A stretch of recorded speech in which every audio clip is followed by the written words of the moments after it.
Hello, I'm Felipe Luciano. Welcome to Good Day Street Talk. Once again, federal agents are cracking down on illegal immigrants. 81 Chinese are suspected of slipping into Virginia several weeks ago. Many of them were rounded up in Flushing, Queens yesterday. Last June, 285 Chinese were smuggled into the U.S. and arrested when their ship, the Golden Venture, docked in the New York harbor. We already have more than 1 million legal immigrants coming to the U.S. each year. How will they be affected as the problem of illegal immigration grows larger? Here to discuss the issue are immigration lawyer Leon Wiles, Daily News reporter Betty Lou Hebron, who writes frequently on immigration issues, and of course, my friend and colleague, Ed Koch. Let's get right into it, Mr. Wiles. You feel that there are too many people here, and I think there was a suggestion in something that we got in the office that you think more Europeans should come over than people from either Asia, Africa, or Latin America. Is that a fact? No. I don't think that we have too many people here. I think that we ought to get back to the drawing board and look at our immigration law and see who it is we would really like to have here and try to draft laws that get those people. Tell us who those people are.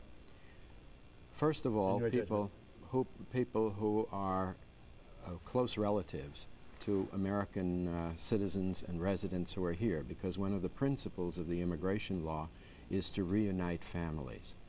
The second, and I think perhaps most important these days, is those who can bring skills and abilities to the United States that are needed. How is that any different than the current laws require? What we are doing right now, it seems to me, is what I've indicated, but perhaps in the wrong breakdown. I don't understand that. I mean, it's based on skills. That's how you get into this country. Well, let me not give everybody. No, that's the largest category for legal immigrants. We're not talking about the illegals. And let me give you an example. You have to tell me how you want to change the law. I don't understand. I'll tell you how, Ed. Yeah. Let me give you an example. As of this moment, there are two preference categories that basically apply to people coming in with skills. They're arbitrarily broken down.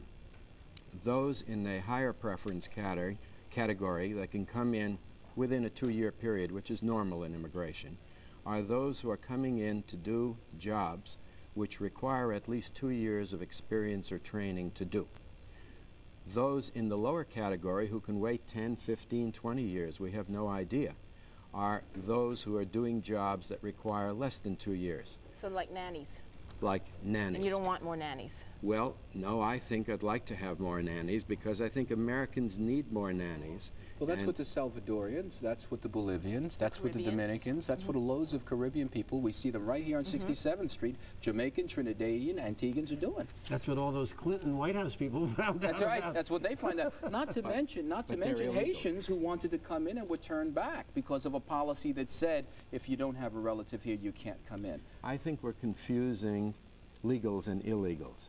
What I'm talking about is, first of all, getting the legal system to work in such a way that it doesn't pile up a lot of people who are needed here in the United States by the economy and can only come in illegally. But it's not all educated people that we need. And let's talk about the tradition in this country. Not everyone who came was educated. If you go to Ellis Island is a monument to the people who came in the early days, and lots of them couldn't even read or write, and they helped build this country. Like my mother and father. Right. Yeah, me too. So what's the point? I'm really with you on that. What I'd like to see is more of the lesser skilled people come in. But you're contradicting yourself. On the one hand, you say that you agree with Betty, and on the other hand, you say you'd like people who have greater skills. Those people are in the minority. Most of the folks who want to come over here are people who do not read and write English very well, who don't speak it very well, but who definitely want a chance at freedom and a chance at some economic mobility. But we have a limit on the number that can come from any one country, so ultimately it's spread around the world. I don't see why the United States shouldn't say we want people who can do this or that.